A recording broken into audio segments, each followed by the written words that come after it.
সিনটা অনেক সুন্দর, তাই না?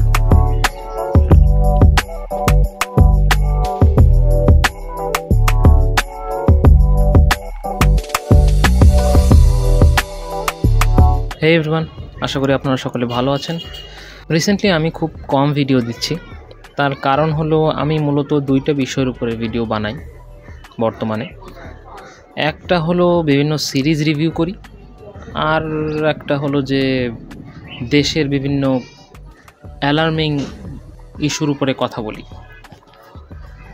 তো এখন দেশে অ্যালার্মিং ইস্যু একটা কনস্ট্যান্ট লেভেলে চলে এসেছে, যেগুলো নিয়ে কথা বলার মতো তেমন কিছু নেই। আর থাকলেও বাকি সিরিজের কথা, তো আমি এখন একটা লম্বা সিরিজ দেখছি, গেম অফ থ্রোনস, যেটা দেখতে আরও অনেক সময় লাগবে। তো তাই সেটা নিয়ে এত তাড়াতাড়ি রিভিউ দিতে পারছি না। আর এখন এই জন্যে ভিডিও বানাচ্ছি যে অনেক দিন বানাচ্ছি না, আর সেকেন্ড রিজন হলো যে এখন বিদ্যুৎ নেই, তো আমি সিরিজও দেখতে পাচ্ছি না, সেই জন্যই এখন ভিডিও বানাচ্ছি।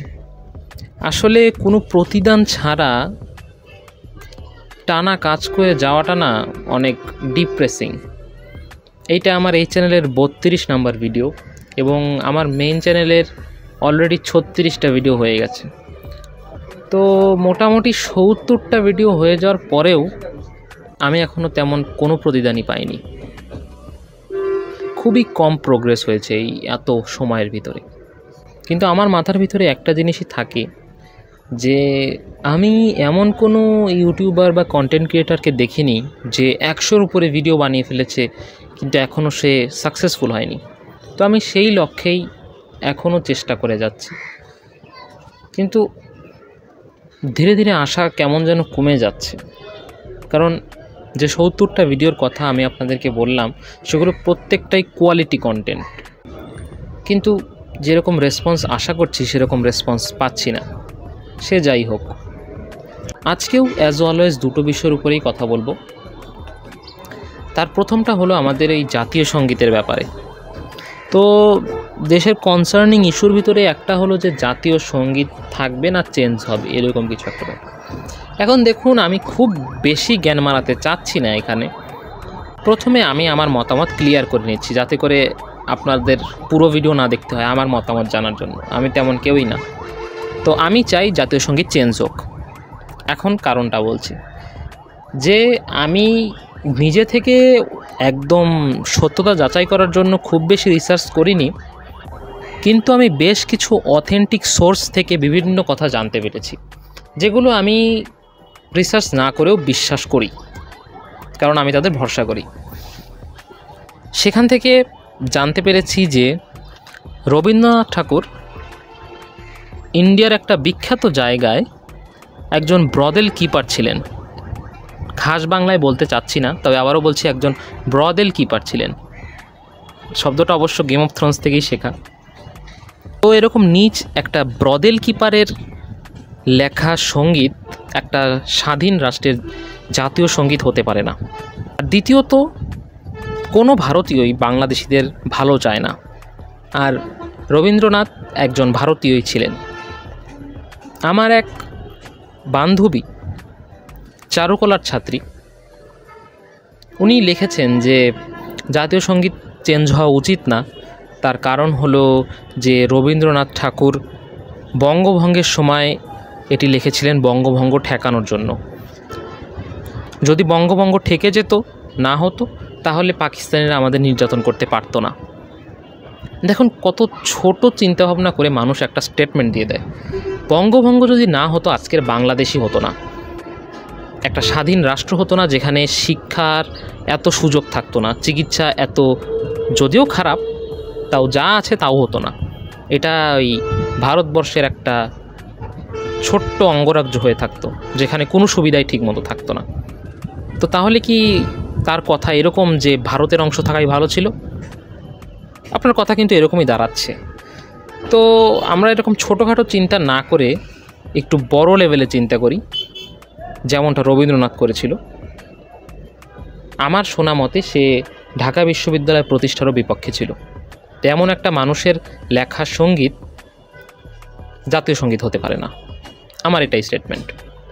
নাও দ্য সেকেন্ড টপিক, অত গুরুত্বপূর্ণ না, কারোর জন্যই না, আনলেস মি।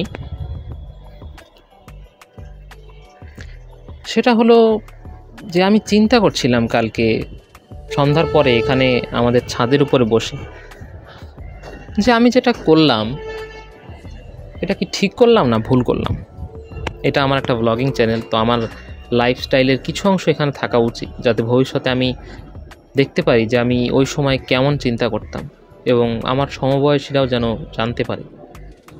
আমার বেশ ভালো ভালো জায়গায় চান্স হয়েছিল, যদিও তেমন ভালো জায়গায় না, তবে ভালো সাবজেক্ট, অ্যাটলিস্ট ট্রিপলি, সিভিল ইঞ্জিনিয়ারিংয়ের মতো।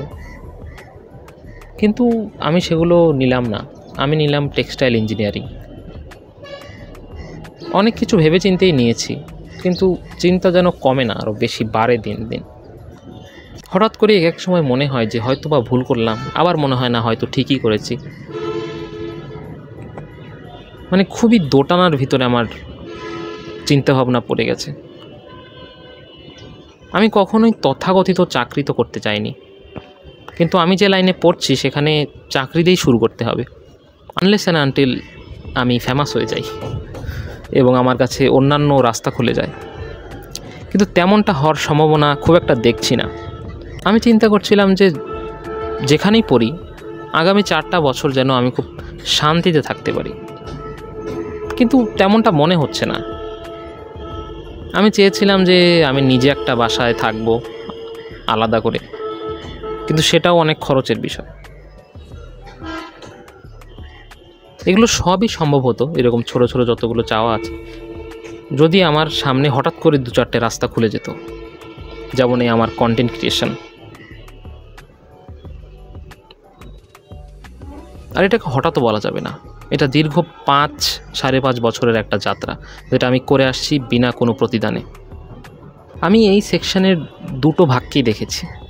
এক ভাগের লোক চাকরি করেছে, কিছু মেধা বেশি খাটিয়েছে এবং তারা চাকরি থেকে বেরিয়ে গেছে, এখন ব্যবসা করছে এবং অনেক টাকার মালিক হয়ে গেছে, যেটা আমি হতে চাই। আর আরেক দল লোককে দেখেছি যারা এই চাকরি করতেই আছে, তাদের বেতন এখন যথেষ্ট বেশি, তবে ব্যবসার মতো অত বেশি না। তো আমি চিন্তা করি যে আমি আসলে কোন ভাগের ভিতরে চলে যাচ্ছি বা চলে যাব। যে ভাগে আমি যেতে চাই সেখানে কি আমি যেতে পারবো? আমি চেয়েছিলাম পৃথিবীটাকে ঘুরে দেখার। পৃথিবী ঘুরে দেখার জন্য অনেক টাকা দরকার। সেটা কিভাবে হবে? শুধু প্রশ্ন আর প্রশ্ন। একটু দাঁড়ান, আপনি কি পাইরেসি করে মুভি দেখেন? এটি কিন্তু সম্পূর্ণ আইন বিরোধী, তাই আর পাইরেসি না করে আজই নিন আমাদের কাছ থেকে 250 টাকায় নেটফ্লিক্সের অ্যাকাউন্ট, সাথে থাকছে গুগল ড্রাইভ, অ্যামাজন প্রাইম এবং YouTube premium. Your comfort is our priority. এরকমই উল্টোপাল্টা নানান ধরনের প্রশ্ন আমার মাথার ভিতরে ঘোর পাচ্ছে। বাট আই রিয়েলি হোপ যে আমি যেরকমটা চেয়েছি আমি যেন সেরকমটাই পাই। তার কারণ আমি পরিশ্রম করেছি, এক্সট্রা পরিশ্রম।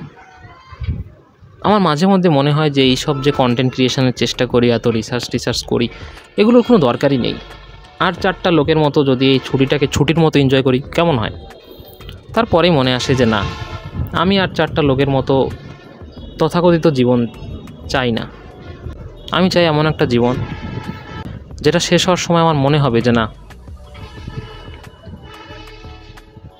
ইট ওয়াজ গুড এনাফ। তো দ্যাটস অল। আমার ভিডিওগুলো দিন দিন শুধু উল্টোপাল্টা হচ্ছে আমার মস্তিষ্কের মতো। আশা করি খুব তাড়াতাড়ি সেটা স্টেবল হবে। আসলে কখন কি হবে আমরা কিছুই বলতে পারি না। যদি হঠাৎ করে আমি ফেমাস হয়ে যাই, ভাইরাল হয়ে যাই, তাহলে আমার সামনে এমন রাস্তা খুলে যাবে যেটা আমি চিন্তাও করিনি। আবার এমনও হতে পারে যে আগামী 4-5 বছরও আমাকে এরকমই একজন স্ট্রাগলিং কন্টেন্ট ক্রিয়েটার হিসেবে থাকতে হচ্ছে, পড়াশোনা চালাতে হচ্ছে, বাকি 4 জনের মতো ওই ম্যাচে কোনায় বসে থাকতে হচ্ছে। বাট আই রিয়েলি হোপ যেমন না হোক। So that's all for today. I'll catch you in the next one, and till then, peace out.